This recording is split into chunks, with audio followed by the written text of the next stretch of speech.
শুভেন্দুবাবু বিধানসভায় যেখানে বসেন সেখানে ডান দিক আর বাঁ দিকে কোথাও সিপিএম নেই সিপিআইএম শূন্য বিধানসভার মধ্যে। তাহলে শুভেন্দু অধিকারীকে হঠাৎ করে যাদবপুরে গিয়ে সিপিএম কে আক্রমণ করতে হচ্ছে কেন? সায়ন ব্যানার্জি, শতরূপ, মীনাক্ষী ইত্যাদি বিষয়টা না, বিষয়টা হচ্ছে সিপিআইএম কে হঠাৎ করে আক্রমণ করতে হচ্ছে কেন। এর গোটাটাই হচ্ছে পোস্ট ব্রিগেড ডেভেলপমেন্ট। একটা ব্রিগেড অনেকের মনে কাঁপুনি ধরিয়ে দিয়েছে। এই যে এসএসসি দুর্নীতিতে, আমি সারদা রোজভ্যালি ভুলে যাও, এসএসসি দুর্নীতিতে মাথা চাই বলে তো এত লড়াই হলো, এত কিছু হলো। তো এসএসসি ফাইনাল চার্জশিটে কি বেরোলো? যে মূল যে কনস্পিরেটর বা যে মূল যে মাথা বা মূল যে চক্রী, তার নাম পার্থ চ্যাটার্জি। মানে ওদিকে মদন মিত্র, রোজভ্যালি সারদায়, মদন মিত্র, সুদীপ বন্দ্যোপাধ্যায়, তাপস পাল, অত অব্দি গিয়ে থেমে গেল। এসএসসি টেটে গিয়ে কোথায় থেমে গেল? পার্থ চ্যাটার্জি, মানিক ভট্টাচার্য, ব্যাস, দ্যাটস দ্য এন্ড।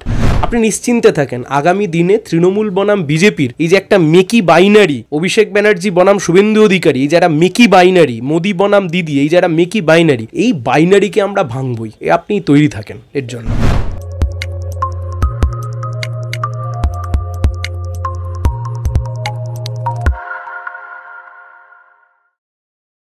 নমস্কার, আপনারা দেখছেন দ্য ইন্ডিপেন্ডেন্ট বেঙ্গল। আমি শিবম। যাদবপুরে জনসভায় শুভেন্দু অধিকারী পরিষ্কারভাবে বামেদের নবীন প্রজন্মের নাম উল্লেখ করে বলেছেন, আলটিমেটলি সিনিয়র কমরেডরা সরে এগিয়ে দেওয়া হচ্ছে জুনিয়রদের, কার্যত বলির পাঠা হতে হচ্ছে। এটাই হয়তো মিন করতে চেয়েছেন রাজ্যের বিরোধী দলনেতা। নামের মধ্যে সায়ন, শতরূপ এবং মীনাক্ষীর নাম ঘোষণা করেছেন খোলা মঞ্চে শুভেন্দু অধিকারী। তার মধ্যে একজন আমার সঙ্গে এই মুহূর্তে আছেন, বাম নেতা, আইনজীবী সায়ন ব্যানার্জি। সায়নদা, প্রথমে দ্য ইন্ডিপেন্ডেন্ট বেঙ্গলে স্বাগত। শুভেন্দু অধিকারীর প্রকাশ্যে জনসভায় যাদবপুর থেকে যে কথাগুলো বলছেন, নিঃসন্দেহে তুমি আলটিমেটলি বলির পাঠা হচ্ছে, এরকম মিন করতে চেয়েছেন? শোনো, দুটো কথা। এক, গতকাল আমাকে একজন সাংবাদিক বন্ধু ফোন করে বললেন যে রাজ্যের বিরোধী দলনেতা যাদবপুর থেকে দাঁড়িয়ে বলেছেন আমাদের যারা অভিজ্ঞ প্রবীণ নেতৃত্ব তারা এখন সরে গিয়ে নতুনদেরকে, বলতে গিয়ে তিনটে নাম উল্লেখ করেছেন, সায়ন, মীনাক্ষী, শতরূপ, এদেরকে সামনে এগিয়ে দিচ্ছে কারণ জামানত বাঁচাতে হবে, বেসিক্যালি বলির পাঁঠা করার কথা বলেছেন। আমার দুটো কথা বলার আছে এই পরিপ্রেক্ষিতে। এক নম্বর কথা হচ্ছে, শুভেন্দুবাবু বিধানসভায় যেখানে বসেন সেখানে ডান দিক আর বাঁ দিকে কোথাও সিপিএম নেই সিপিআইএম শূন্য বিধানসভার মধ্যে। তাহলে শুভেন্দু অধিকারীকে হঠাৎ করে যাদবপুরে গিয়ে সিপিএমকে আক্রমণ করতে হচ্ছে কেন? সায়ন ব্যানার্জি, শতরূপ, মীনাক্ষী ইত্যাদি বিষয়টা না, বিষয়টা হচ্ছে সিপিআইএমকে হঠাৎ করে আক্রমণ করতে হচ্ছে কেন, এক নাম্বার। দু নম্বর কথা হচ্ছে, পশ্চিমবাংলার বুকে সবচাইতে বড় যে ব্যক্তি বলির পাঁঠা হয়েছে শেষ 5 বছরে, তার নাম শুভেন্দু অধিকারী। এই শুভেন্দু অধিকারী যখন বিজেপিতে যায়, বিজেপিতে তো এই ভেবে গেছিল দুটো কারণে। এক হচ্ছে নিজের বিরুদ্ধে যা সিবিআই ইডিতে মামলাপাতি রয়েছে সেখান থেকে মুক্তি পাওয়া, সেটা কিছুটা করতে পেরেছেন। আর দ্বিতীয় যেটা, যে পিসি ভাইপোকে জেল খাটাবো, এ তো মোদ্দা গল্প। এখন বুঝতে পারছেন বিজেপি বা আরএসএসে শুভেন্দু অধিকারীর কথার যত দাম, ও তার চাইতেও বেশি দাম হচ্ছে মমতা মোদির সেটিং বা ভাইপোর সাথে আরএসএস সেটিংয়ের। কারণ কথা খুব পরিষ্কার, শিক্ষক নিয়োগ দুর্নীতির মামলায় ফাইনাল চার্জশিট দিয়েছে। ফাইনাল চার্জশিটে সবচাইতে বড় যে মাথা হিসেবে যাকে দেখানো হয়েছে তার নাম পার্থ চ্যাটার্জি। তাহলে মাথা এসএসসি টেট দুর্নীতিতেও, শিক্ষক নিয়োগ দুর্নীতিতেও মাথা বলতে কিন্তু পার্থই রয়ে গেল। তাই আমরা বলছি পশ্চিমবাংলার বুকে সবচাইতে বড় বলির পাঠা হচ্ছেন শুভেন্দু অধিকারী। 3 নম্বর কথা, শুভেন্দুবাবু আপনি নিশ্চিন্তে থাকেন, আপনি 3টে নাম উল্লেখ করেছেন। পশ্চিমবাংলায় শেষ 10, 12, 13 বছর ধরে সিপিআইএম সযত্নে রাজ্যের 77,000 বুথে একটা নতুন প্রজন্মকে তৈরি করেছে, যে প্রজন্ম মানুষের সাথে সুন্দর করে কমিউনিকেট করতে পারে, কথা বলতে পারে, কেউ ভালো স্লোগান দিতে পারে, কেউ অসাধারণ সংগঠক, কেউ অসাধারণ বাগ্মী, অসাধারণ বক্তা, কেউ অসাধারণ মিডিয়া ফেস করতে পারে, কেউ স্লোগান তৈরি করতে পারে, কেউ কন্টেন্ট ক্রিয়েটার, কেউ অসাধারণ পোস্টার তৈরি করতে পারে। একজন মানুষের মধ্যে সব গুণ থাকে না, ইত্যাদি ইত্যাদি ইত্যাদি রয়েছে। আপনি নিশ্চিন্তে থাকেন, আগামী দিনে তৃণমূল বনাম বিজেপির এই যে একটা মেকি বাইনারি, অভিষেক ব্যানার্জি বনাম শুভেন্দু অধিকারী, এই যারা মেকি বাইনারি, মোদি বনাম দিদি, এই যারা মেকি বাইনারি, এই বাইনারিকে আমরা ভাঙবই। আপনি তৈরি থাকেন এর জন্য। শুভেন্দু অধিকারী যাদবপুরে কেন গেছিলেন, উত্তরটা খুব পরিষ্কার। বামেদের যে ভোট, যেটা ভোট কাটাকাটিতে চলে যাচ্ছে বলে মিন করতে চাইছেন রাজনৈতিক মহল, সেই ভোটটা যেন বিজেপিতেই থাকে। মানে মমতা ভার্সেস শুভেন্দু, কার্যত লোকসভা নির্বাচনে এটাই হতে চলেছে এই বঙ্গে। বড় বড় তাবড় বিশ্লেষকরাও সেরকম ভাবছেন। তুমি যেসব বিশ্লেষকদের কথা বলছো তাদের ইউটিউব আর ফেসবুক পেজগুলোতে আমি যদি এক্ষুনি ভিডিওগুলো চালাই, তারা গত বছর বলছিলেন নভেম্বরে কি আরে ইন্টারন্যাশনাল ফিনান্স কমিটির কে না কে আসবে ভারতবর্ষে, তার আগে ইডি সিবিআই সমস্ত তদন্ত গুটিয়ে নেবে, মাথাগুলো ধরা পড়বে। আমি তোমাকে নাম বলবো না, তুমি যেসব রাজনৈতিক বিশ্লেষকদের কথা বলছো তোমার চ্যানেলেও কয়েকজনকে দেখেছি, তার মধ্যে আমি ভিডিও দেখিয়ে দিতে পারি। নভেম্বরের মধ্যে মহালয়ার আগে, পিতৃপক্ষ শেষ হওয়ার আগেই মাথা শুদ্ধ সব ধরা পড়ে যাবে। তার কারণ কি, তার মধ্যে আরেক স্টেপ এগিয়ে, আমার এক্স্যাক্টলি কমিটির নাম মনে পড়ছে না, ভারত সেই কমিটিতে অন্তর্ভুক্ত রয়েছেন না, G20 না, কি একটা G20-র আগে একটা কি finance committee, financial action committee, যাদের মূল বিষয় হচ্ছে যে এই সমস্ত বিষয়গুলোতে তারা দেখে দুর্নীতিকে কমানো। সেই কমিটির হেড নাকি ভারতবর্ষে আসবে, সেই কমিটি হেড ভারতবর্ষে এসে যদি দেখে এই ব্যাপার, তাহলে ভারতবর্ষ অনেক পিছিয়ে যাবে ইত্যাদি ইত্যাদি। আমরাই তাদেরকে একটাই কথা বলেছিলাম যে ভারতবর্ষটা পার্মানেন্ট এক্সিকিউটিভদের দ্বারা পরিচালিত হয় না, IAS IPSরা দেশ চালায় না, দেশ চালায় পলিটিক্যাল এক্সিকিউটিভরা, যাদেরকে নির্বাচিত করা হয়ে যারা দেশের প্রধানমন্ত্রী হয়েছেন, স্বরাষ্ট্রমন্ত্রী হয়েছেন ইত্যাদি ইত্যাদি। মার্ক মাই ওয়ার্ডস, কিচ্ছু হবে না। তুমি আমাকে একটা কথা বলো তো, এই যে এসএসসি দুর্নীতিতে, আমি সারদা রোজভ্যালি ভুলে যাও, এসএসসি দুর্নীতিতে মাথা চাই বলে তো এত লড়াই হলো, এত কিছু হলো, তো এসএসসির ফাইনাল চার্জশিটে কী বেরোলো, যে মূল যে কনস্পিরেটর বা যে মূল যে মাথা বা মূল যে চক্রী, তার নাম পার্থ চ্যাটার্জি। মানে ওদিকে মদন মিত্র রোজভ্যালি সারদায়, মদন মিত্র সুদীপ বন্দ্যোপাধ্যায় তাপস পাল, অত অব্দি গিয়ে থেমে গেল। হলো এসএসসি টেটে গিয়ে কোথায় থেমে গেল, পার্থ চ্যাটার্জি, মানিক ভট্টাচার্য, ব্যাস, দ্যাটস দ্য এন্ড। আমরা আবার বলছি, বাংলার মানুষ কেউ বিজেপির থোবড়া দেখে বিজেপিকে ভোট দিতে যায়নি, কেউ বিজেপির মতাদর্শ দেখেও বিজেপিকে ভোট দিতে যায়নি, অথবা তৃণমূলও যে শেষবারের নির্বাচনে নিয়ার অ্যাবাউট 50% ভোট পেয়েছে এত দুর্নীতির পরেও, এই গোটাটা হচ্ছে তৃণমূল বনাম বিজেপির এই যে লড়াই, মেরুকরণ হিন্দু মুসলিম, এগুলোকে এস্টাবলিশড করেছিল।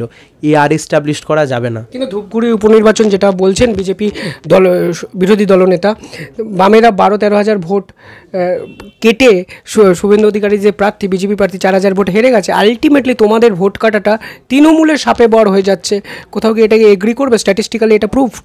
আমি যদি তোমাকে উল্টে এইটা প্রশ্ন করি, 2012 সালের হাওড়ার উপনির্বাচন পশ্চিমবাংলার বুকে প্রথম দেখিয়ে দিয়েছিল, এবং শুভেন্দু অধিকারী নিজে পরে সেটা স্বীকার করেছেন, রাজ্যের বিরোধী দলনেতা, যে বিজেপি শেষ রাতে গিয়ে ক্যান্ডিডেট যদি তুলে না নিত, তাহলে সেখানেই তৃণমূল কংগ্রেস ক্ষমতায় আসবার কয়েক মাসের মধ্যে হেরে যায়।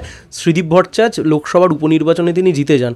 কথা হচ্ছে, শুভেন্দুবাবু আপনি ধূপগুড়ি নির্বাচনের কথা বলছেন, আপনি বলুন পৌরসভার নির্বাচনে আপনারা কি করলেন, আপনি বলুন রাজ্যের পঞ্চায়েত নির্বাচনে আপনারা কি করলেন। আরে সিপিআইএম তো শূন্য, আমাদের যেটুকু যা সংগঠন ছিল সেই সংগঠন দিয়ে পঞ্চায়েতের নির্বাচনে আমরা মাটি আঁকড়ে পড়ে থাকলাম, মাটি আঁকড়ে পড়ে থেকে রেজাল্ট বার করলাম। কলকাতা পৌরসভা, কলকাতা কর্পোরেশনের নির্বাচন, কলকাতা কর্পোরেশনের নির্বাচনে বেশিরভাগ সিটে আমরা সেকেন্ড হলাম, বিজেপি থার্ড হয়ে গেল। তা কাদের গল্প, কাকে এই সমস্ত গল্প দিচ্ছে? সাগরদিঘির নির্বাচন পশ্চিমবাংলার বুকে প্রথম উপনির্বাচন, বিধানসভা ভোট হয়ে যাওয়ার পরে কয়েকটা উপনির্বাচন হয়েছিল, মারা গেছিলেন, বিয়ে ছিল বলে, পরবর্তীকালে যে উপনির্বাচন সাগরদিঘিতে তো আমরা জিতলাম। ধূপগুড়ি তো আপনাদের ছিল, ধূপগুড়িতে আপনার ভোট কমলো কি করে? ধূপগুড়িতে তো ওনার বিধায়ক ছিল। তোমাদের 12,000 ভোট যদি চলে যেত বিজেপি জিততো, এটাই বলতে চাই। আমি যদি তোমায় উল্টো কথা বলি, পুরনো বিজেপির লোক তিনি রাস্তায় গিয়ে নতুন বিজেপির লোককে লাথাচ্ছে, দেখবে ভিডিও, মনে নেই সেই ভিডিও? ইস্টবেঙ্গল মোহনবাগানের গোলের মতো গিয়ে বিজেপিকে লাথাচ্ছে। কথা হচ্ছে খুব পরিষ্কার, রাজ্যের মানুষ কোথাও গিয়ে হয়তো ভেবেছিলেন, এটা আমাদের ব্যর্থতা, যে বিজেপিকে দিয়ে তৃণমূলকে ঠেকানো সম্ভব।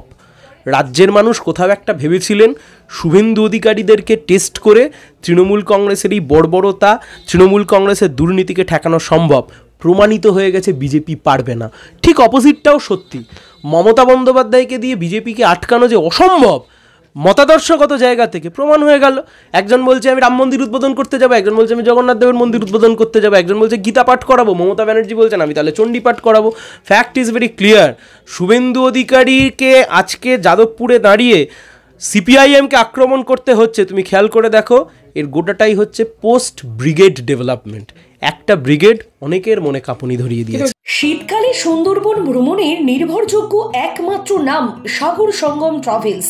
নিজস্ব লঞ্চে ভ্রমণ এবং অফুরন্ত খাওয়া দাওয়ার বিপুল আয়োজন, বুকিং করুন 9733066075। ব্রিগেডটা এখন হয়েছে। আমি তথ্য নির্ভর যদি একটা প্রশ্ন করি, বিজেপি 2019-এর লোকসভা নির্বাচনে ভোট পেয়েছিল প্রায় 2 কোটির বেশি একটা ভোট পেয়েছিল। এই 2 কোটি ভোট বিজেপি নতুন করে তৈরি হয়নি। আলটিমেটলি বামপন্থী যে ভোট ছিল, তৃণমূলের ভোট কিন্তু কমেনি শতাংশের হিসাবে, বামপন্থীদের বড় সংখ্যক ভোট বিজেপিতে গিয়ে পড়েছিল।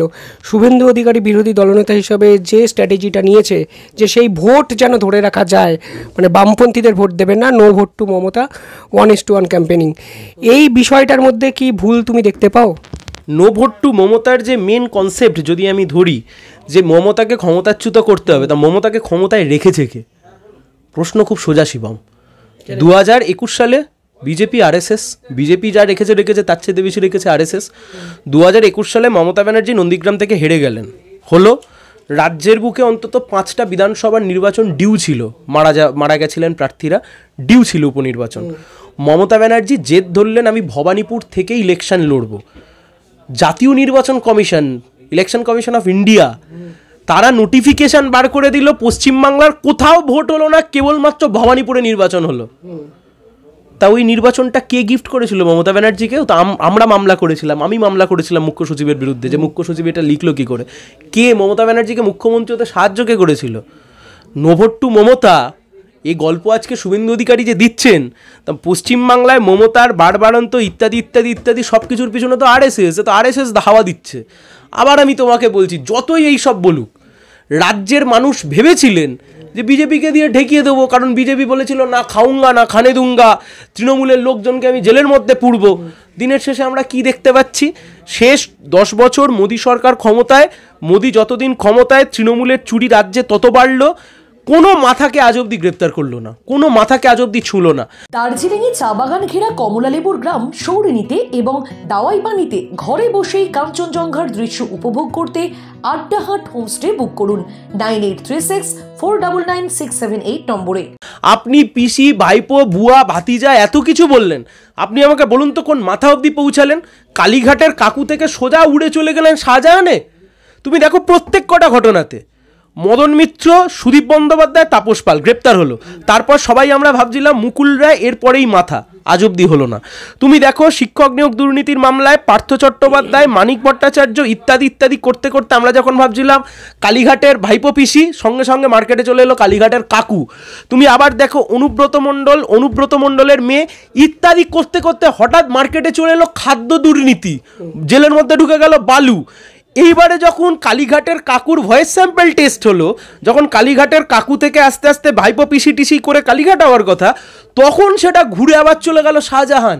আমরা বলছি না শাহজাহান সৎ, শাহজাহানদের মতো পশ্চিমবাংলার বুকে শাহজাহান, জাহাঙ্গীর, তারপর ওইটাকে কি বলে আমাদের ওই ক্যানিংয়ের শওকত, এরা দুর্দণ্ড প্রতাপ হিসেবে কোটি কোটি টাকা তুলছে, সেই টাকায় তৃণমূল পুষ্ট হচ্ছে।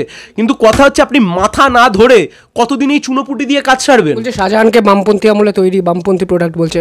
কে বলছে? তৃণমূল আমল বলছে, এবং বিজেপির লোকেরা তো পরিষ্কার বলছে 2008 সালে বামপন্থী করতে। শোনো, আমি এখনো অবধি শাহজাহানের তৃণমূলের পরিচিতিই খুঁজে পেয়েছি, আর তুমি চাইলে বলো, আমি এই ছবিও দিয়ে দিচ্ছি। শুভেন্দু অধিকারী গদগদভাবে শাহজাহানের সাথে মঞ্চ শেয়ার করছেন, সে ছবিও দিয়ে দিচ্ছি। সিপিআইএমের কোনো নেতার সাথে শাহজাহানকে কোথাও দেখা গেছে, একটা ছবি দেখাক যে কেউ, তৃণমূলের ডিজিটাল যা যা আছে, এবার ওপেন চ্যালেঞ্জ, ছবি দেখাক। আজকের দুনিয়ায় তো দুটো ছবি বার করতে কি আর লাগে, একটা ছবি দেখাক।